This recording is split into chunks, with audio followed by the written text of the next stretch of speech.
ఇప్పుడు చూడండి, ఈ కొమ్మటి వాళ్ళు తీర్థయాత్రలు తిరుక్కుంటూ వస్తున్నారు. ఆ సత్యనారాయణ స్వామి అనుకున్నాడు, ఈ కొమ్మటి వాళ్ళు నన్నే జ్ఞాపకం చేసుకుంటూ వస్తున్నారు అని చెప్పి అనుకొని ఆ సత్యనారాయణ స్వామి వీళ్ళను పరీక్ష చేయాలి అని చెప్పి అనుకొని ఒక సన్యాసి రూపంలో వచ్చాడు.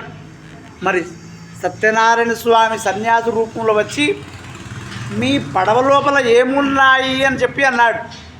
అప్పుడు మామ అల్లుళ్ళిద్దరు ఒకరి ముఖం ఒకరు చూసుకున్నారు. వెనకడ పెద్దలు అంటారు, సాధువులను సన్యాసులను నమ్మకూడదంటారు. మరి ఈ సన్యాసిని నమ్మి మన పడవ లోపల ఉన్నదంతా ధనమే అని చెప్పి అంటే ఇతడు మన ధనమంతా దొంగతనం చేసుకొని పోతాడో ఏమో అని చెప్పి అనుకొని, ఓ ఈ సన్యాసి మా పడవ లోపల ఏముంటే నీకెందుకయ్యా, మా పడవ లోపల ఉన్నాయన్ని ఆకులు పువ్వులు మాత్రమే అని చెప్పి అన్నారు. అప్పుడు సన్యాసి రూపంలో ఉన్న సత్యనారాయణ స్వామి సరే తదాస్తు అట్లనే కానీ అని చెప్పి వెళ్ళిపోయి ఒక చెట్టు కింద కూర్చున్నాడు. ఆ తర్వాత మామాళ్ళు స్నానాలు చేసి పడవ ఎక్కారు. ఆ పడవ మొత్తం ఎటుదాటే ఊగుతున్నది.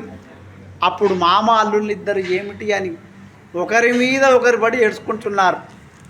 మామగారు అంటున్నారు, అల్లుడా మనం ఎంత ఏడ్చినా ఏమి లాభం లేదు బిడ్డ, మరి ఏం చేసినా కానీ ఆ సన్యాసే చేయాలని చెప్పి ఆ సన్యాసి దగ్గరికి వెళ్ళి ఆ సన్యాసి కాళ్ళ మీద పడి మా తప్పులు క్షమించి మా ధనమంతా మాకు వచ్చేటట్టు చేయండి అని చెప్పి వేడుకున్నాడు. అప్పుడు సన్యాసి అంటున్నాడు, నీకు సంతానం కలిగితే సత్యనారాయణ స్వామి వ్రతం చేస్తానని మొక్కుకున్నావు, జ్ఞాపకం ఉందా అని చెప్పి అన్నాడు. అప్పుడు కోమటివాడు సన్యాసి కాళ్ళ మీద అట్లనే పడి అంటున్నాడు, ఓ దేవాది దేవా ప్రభు సత్యనారాయణ స్వామి, నాకు సంతానం కలిగితే వ్రతం చేస్తాను అన్న విషయము మరి నా భార్యకు నాకు తప్ప మరి మూడో మనిషికి తెలియదు. అది మీకు తెలిసిందంటే సాక్షాత్తు మీరు ఆ సత్యనారాయణ స్వామి అని వేడుకున్నాడు. వాళ్ళ ధనం వాళ్ళకు లభించాది.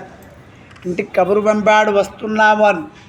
లీలావతి అంటున్నది, బిడ్డ కళావతి మీ నాన్నగారు నీ భర్త గారు వస్తున్నారటనమ్మా, మరి పడవ ఇప్పుడే ఒడ్డుకు చేరుకుందట బిడ్డ, మరి నేను వెళుతున్నాను, నీవు తొందరగా సత్యనారాయణ సుతం పూర్తి చేసుకొని రావమ్మా అని చెప్పి ఆ తల్లి వెళ్ళిపోయాది. కానీ ఆ కూతురు మాత్రం ప్రసాదం తీసుకోవడం మర్చిపోయింది.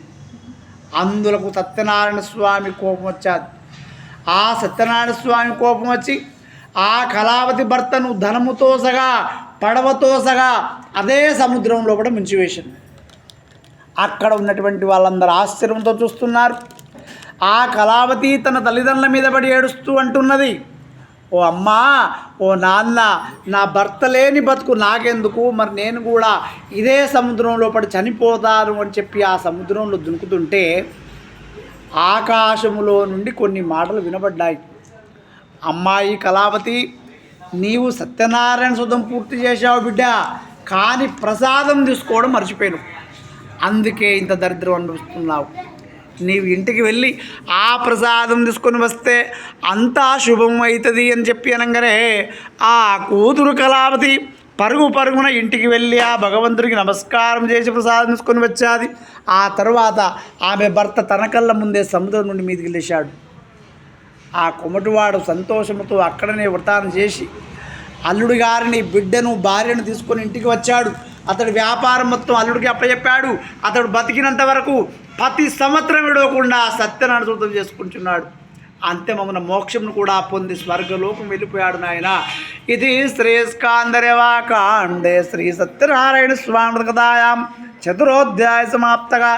బలో సత్యనారాయణ స్వామి భగవానికి.